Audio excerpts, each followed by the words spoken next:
Alright, come at me. Oh shit, not literally. Get the hell off me.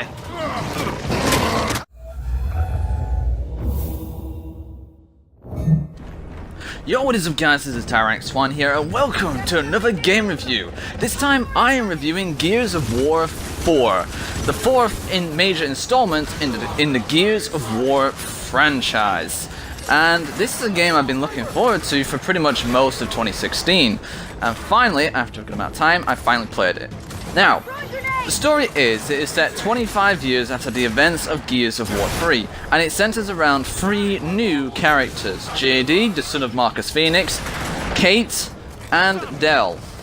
And basically what happens is after an incident with the COG, well, since the COG have changed a bit after 25 years, a new enemy known as the Swarm arrive, or, well, kidnap everyone in JD's village, and then they all go on a mission to try and get them back, and to find out what the hell the Swarm are.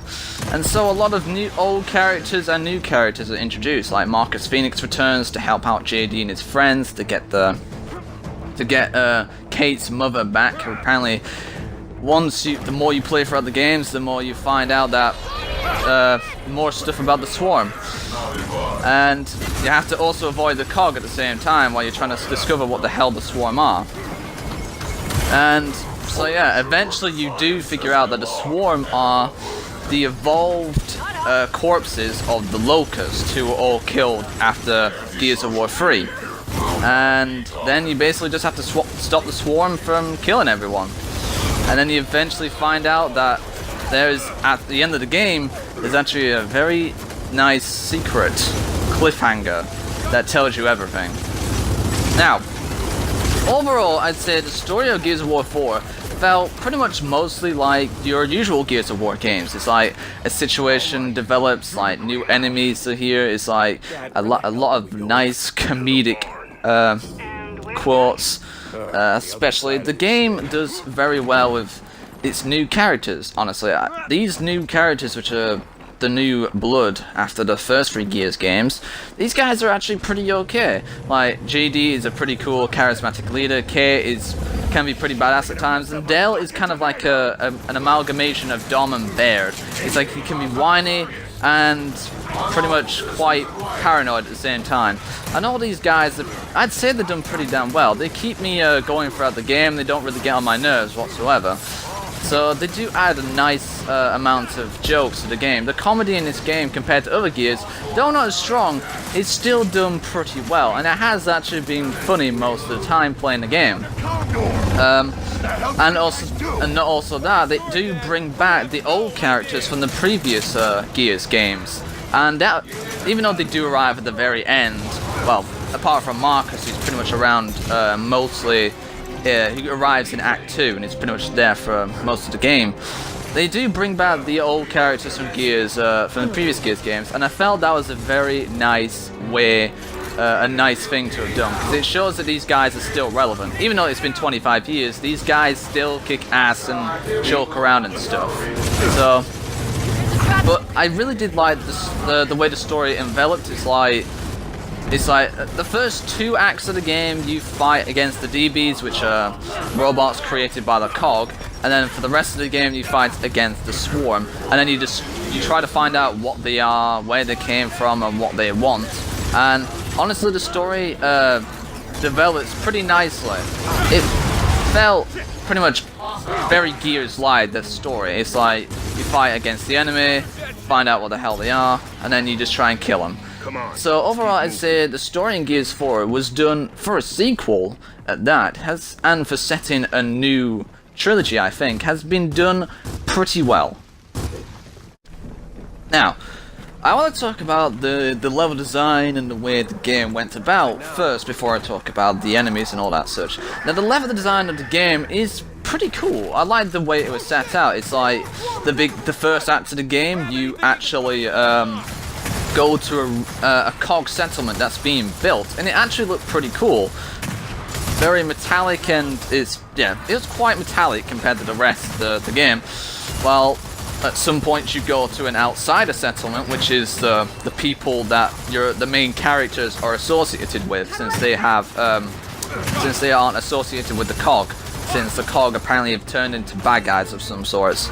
And then you go to JD's home, which is run down and everything, but it's pretty damn big, and it was pretty nice to look at as well.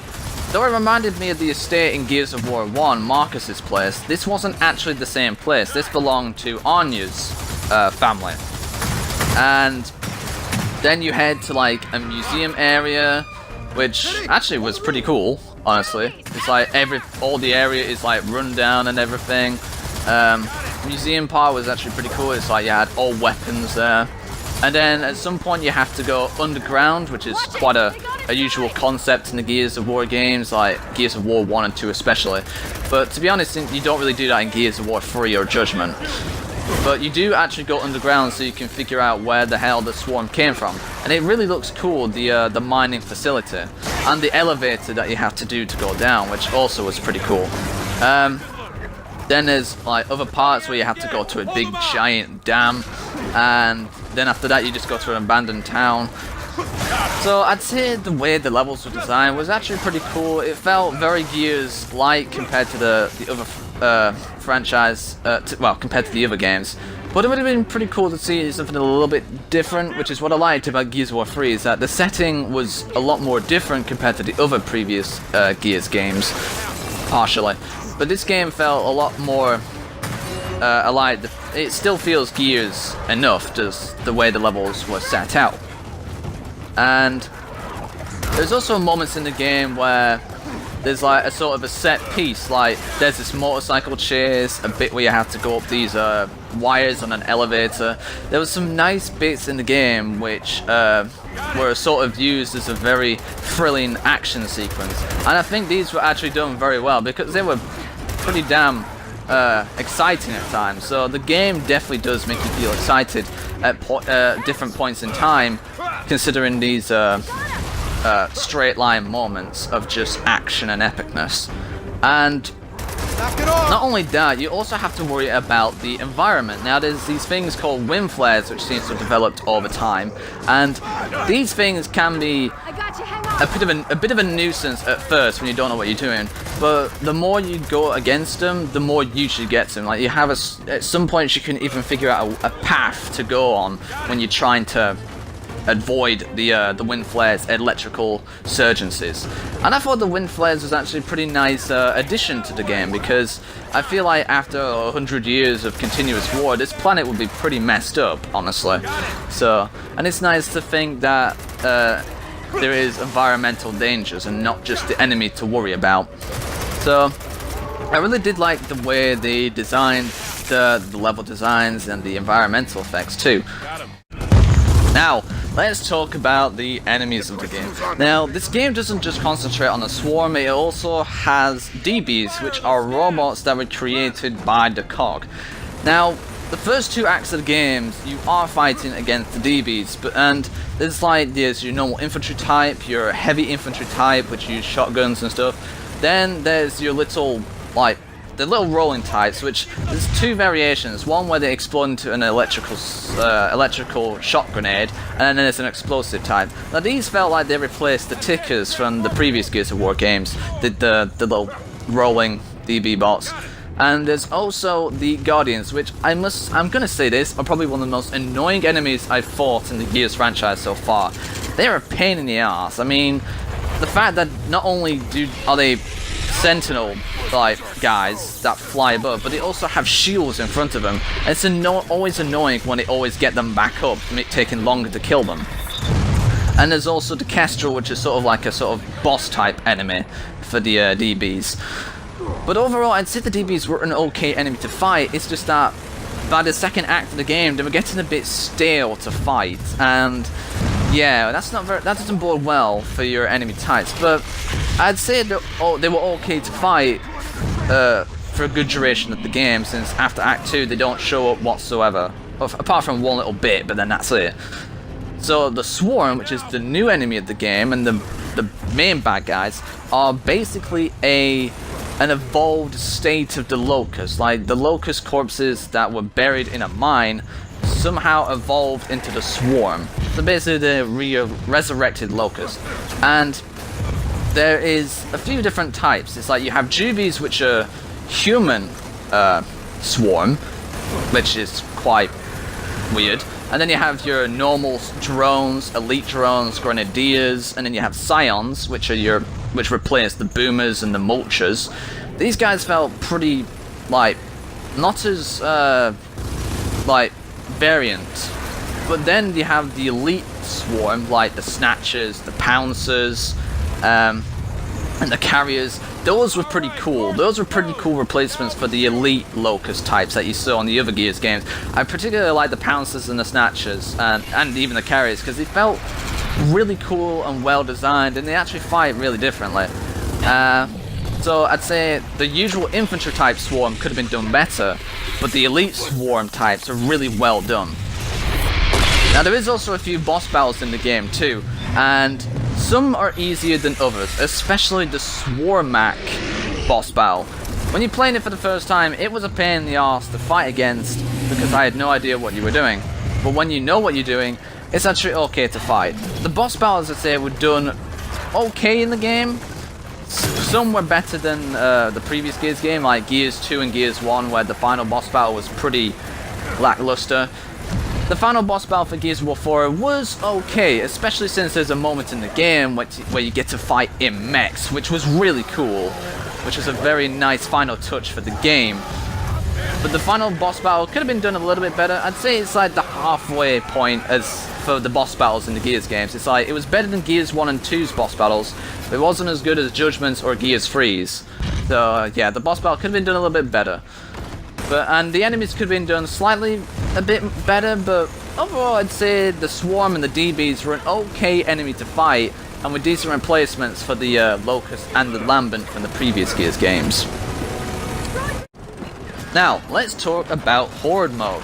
Now, Horde mode since Gears 2 has been getting better and better, until it was ousted in Gears of War Judgment and replaced with Survival mode, which wasn't that decent compared to Horde mode. Horde mode has now been brought back in Gears 4 and has actually been changed quite a bit. It basically combines the way Gears of War 3's Horde mode works, which is where you construct fortifications and stuff like that, but it also combines Survival mode too, where it's like where you have to defend a certain area, like, because the Horde mode in Gears 3 there's a few differences. The Fabricator, which you see sometimes in the campaign, you have to collect points from dead enemies to build fortifications from the Fabricator, or weapons too.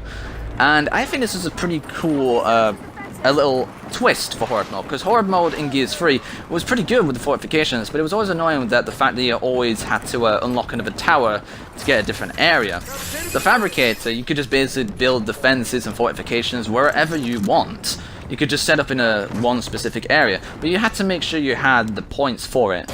And also that, the more points you spend on the Fabricator, the fortifications also level up, which is another good thing. It's like you don't have to like pay for the fortifications like in Gears 3 to make them level up. This time you just need to pay the Fabricator and they'll level up over time.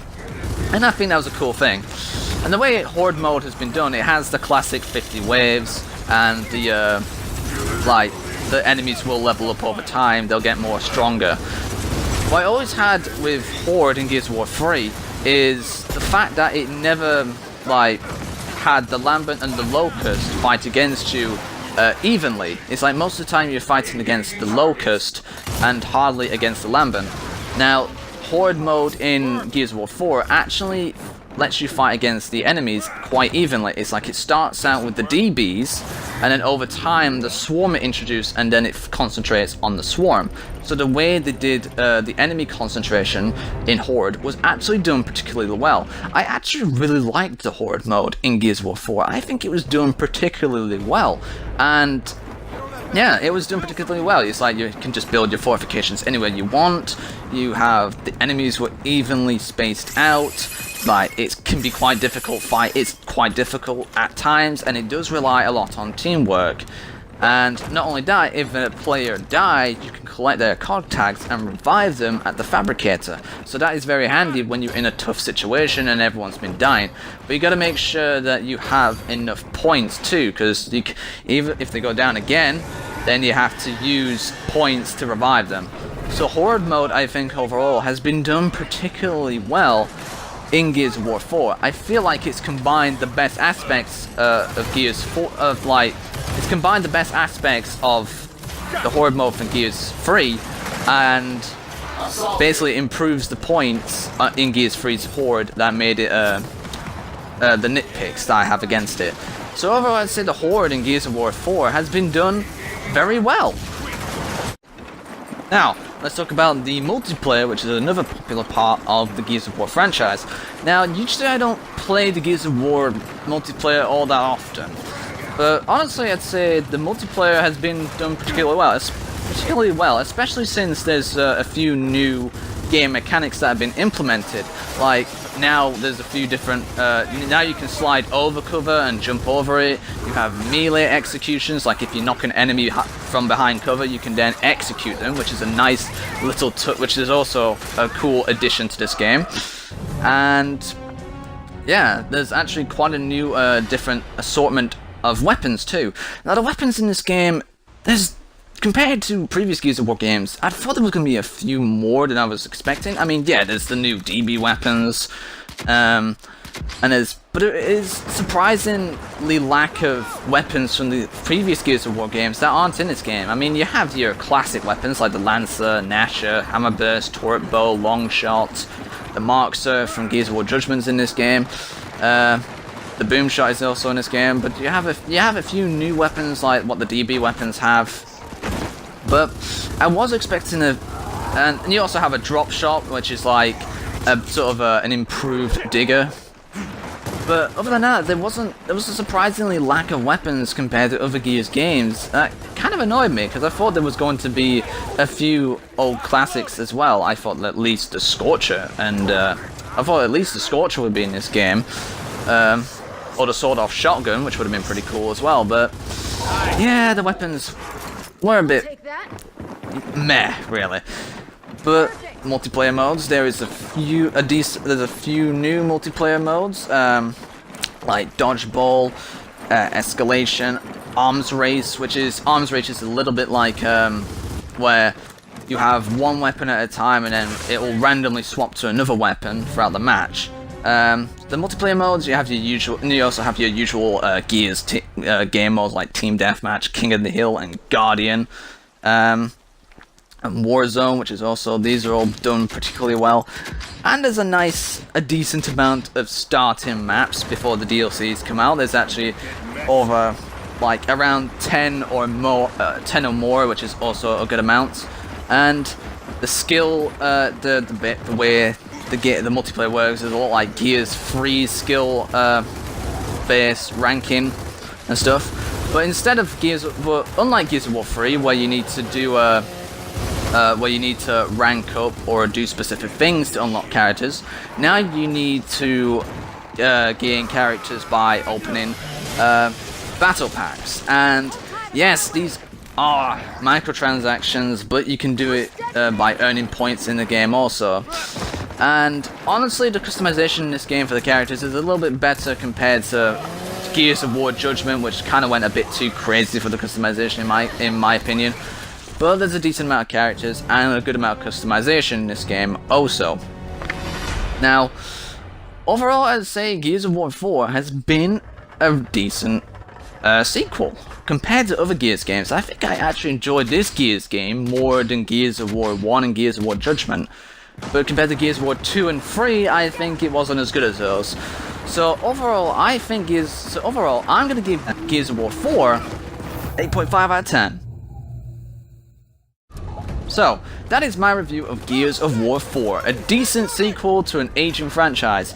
Good characters, a good story, good horde, and good multiplayer. So, hope you guys have enjoyed this review. Leave a like down below, subscribe, put a comment down below if you think is right or wrong with the game that I may have missed out. And I shall see you in the next random video.